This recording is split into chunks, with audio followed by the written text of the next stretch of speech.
I'm Lucy from Bookshanks and I'm here today to review The Confession by Jessie Burton and also to have a teeny tiny Booker Prize chat.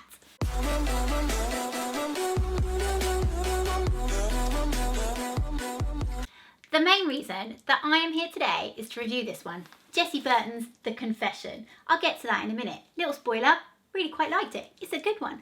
But before I do, it kind of escaped no one's noticed in the whole wide world that it is Booker Prize winner announcement day today. Because today's Monday. I know you think it's Tuesday, but it's not. It's Monday. It is Monday, 9 a.m. You're going to have to trust me on that. And the winner has not yet been announced. And even though in our house this year, kind of Booker excitement fizzled out a little bit. Not a reflection of the prize, just for the fact that, you know, we haven't been able to give it the love and attention that we perhaps did in previous years this year because life. I kind of still want to get involved on the pointless, not scientific predictions whatsoever, just because it's fun. So that's what I'm going to do. Would you like to know what I think it's going to be? And what you can do is you can either talk to me in the comments below and say, ha, you're wrong, because obviously now you all know what it was. Or you can say congratulations, that would be lovely. Or you can call me a big fat fraud if I've got it right and you just don't believe me. But I promise it's Monday morning. Anyway,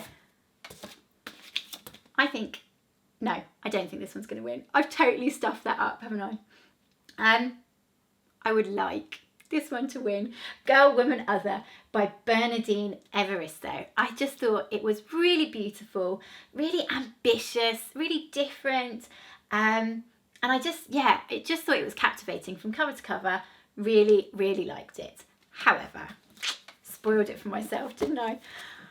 I think it might be this one, Ducks Newburyport by Lucy Ellmann. The only one on the shortlist that I haven't read because, do you need any more reason than that? I haven't read it, so I'm basing this prediction off the fact that out of all the books, I guess it's the one I've seen have the most coverage, but also it's been pretty universally positive coverage, but not sort of in a gimmicky way, I guess, like The Testaments. I mean, obviously it's not gimmicky and loads of people liked it. I liked it, but sort of based on it being a meritocracy on this book rather than sort of the context of the book. And people are praising it as, you know, genius and really ambitious and really complete. And I guess all the reasons why I like this one. So, you know, maybe we'll be in luck, Bernardine. But I think it's going to be that one. So there you go. That is my book prediction. Let's wait and see. Right, where should I put them? I'm going to jump on the floor. Right, let's talk about this one, shall we?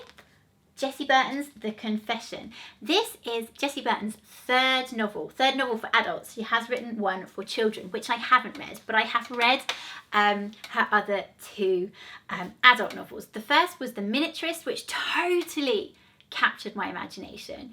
Absolutely loved it. Captured my imagination and the imagination of millions and millions of others because it was just an absolutely enormous international bestseller and totally justified, I felt. The Muse was her follow-up and I liked it and I thought it had sort of all the same strengths in terms of style of writing and things like that as The Miniaturist, but it didn't capture my imagination in the same way. Probably just because it was about sort of the art world as its sort of backdrop, and that's not something that generally gets me especially excited. So not really necessarily a reflection of the book, just wasn't The Miniaturist, wasn't quite for me. But it did enough that I was waiting by the letterbox for this one, and you guys, I was not disappointed. It's really, really good, and it has a lot of sort of classic Jessie Burton stuff about it. Can I call her classic if she's only had 3 books? Only.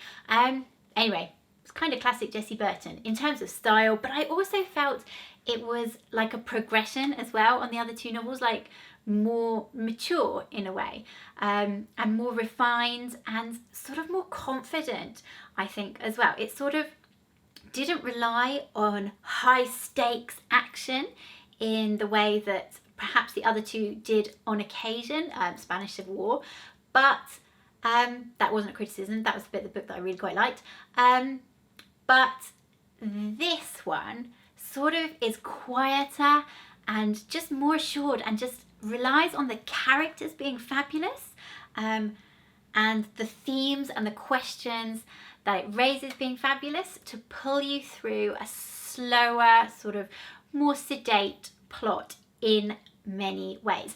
It is also a dual perspective, dual time frame narrative, which is the same as The Muse. It follows two women. The first is Elise in the 1980s, and she is 21-ish, there or thereabouts, and she falls in love with an older woman, a writer who is a little bit eccentric and who absolutely captivates her, who just sweeps her off her feet. And we follow Elise as she follows Constance, and sort of, yeah, just go along with her story of what follows there. Not going to say any more, being careful. Now, fast forward, the other side of the narrative is from Rose's perspective. Now, we very quickly find out, she's in the modern day, that Rose is Elise's daughter. Yet Rose knows absolutely nothing about her mother. She knows her name, and she knows that she was in love with a woman writer called Constance. And that is all her father will tell her. Her father has been just doggedly stubborn about withholding the information, and it has left Elise, I mean, quite clearly, as you would be, immensely curious, but also with just this feeling of having a hole that she desperately needs to fill. And for me, this is where sort of the thrust of the story came from, and the real hook. And it feeds into the central question, which actually is kind of similar to Burton's other novels, which is all about identity. So this book is looking at, I mean, God, the whole female experience really, and all the different elements that come together to make, yeah, human identity, but I think more specifically female identity. And this book, I mean, you know, it takes in motherhood, it takes in friendship, it takes in romantic love, it takes in female aspirations, it takes in female competitiveness in a really specific way, you know, and I struggle to describe it, but I think that there is something, sort of a specific type of competition and aspiration that comes with being female. Slaughter me in the comments below if you would like, but I think it does. And it does look at all those things and how they all feed into this central question about identity, about whether we can choose to be who we want to be, whether you know, we can change who we want to be if, you know, what has happened to us has not made us that person. But also, and again, I think, I mean, I'm gonna get hung for this. There are obviously elements of questioning your identity that are universal, but I think this book is picking up some specifically female ones around how very often, not always, women tie their identity to their worth, and they also tie their identity to others. So how frequently women bind their identity to others, and also how they often do it at the expense of themselves. Am I explaining this? I guess motherhood is quite, you know, a good example that lots of people will find quite relatable, because there is this period of time, you know, after you have a child where your identity is consumed by being a mother.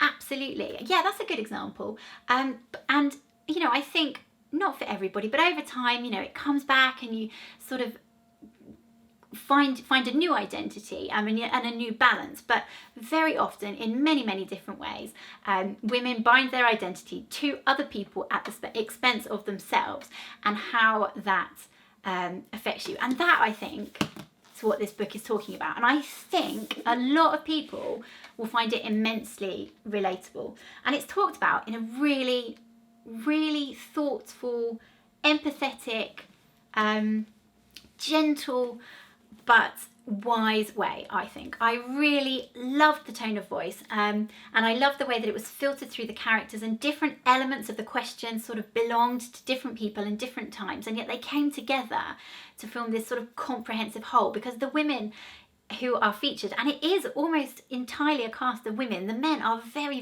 peripheral in this novel.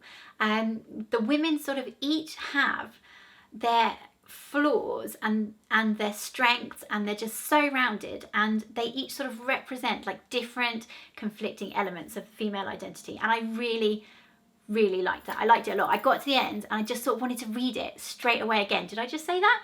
I wanted to read it again and like dig in deeper to the things that had been spoken about and the ways in which they were spoken about. Do I have any criticisms? It opens with a love at first sight type of scene, which kind of made me go, oh no. But it very quickly passes and becomes totally believable. I just thought, oh, is it going to be that? But it was fine, got through that. There's like a minor dupe later on that, when coupled with a coincidence as well, I was just like, come on, that's a bit convenient. Not a spoiler, it'll be fine. But again, you know, I got over that very quickly and out the other side, still liked it a lot. The ending I have seen criticised in a couple of reviews as being sort of just like a bit fizzly outy. But I actually thought it was perfect, and I thought it reflected what happens in the novel really well, and I didn't want it. Oh, I can't say what I did want, because that'll spoil it. I just liked it the way that it was, and I felt it was very appropriate and believable for the book. Careful territory. So anyway, yeah. Oh, Jessie Burton, I really liked it. You did really well. Thank you very much for writing a stonkingly good book, which is really pretty. Shiny rabbit. So yeah, there you go, nothing else to say. Please do talk to me in the comments below if you're a Jessie Burton fan, if you plan to read this, what you think about the booker. I'd like to know that. Tell me who won. I'll have googled it by now, it's fine.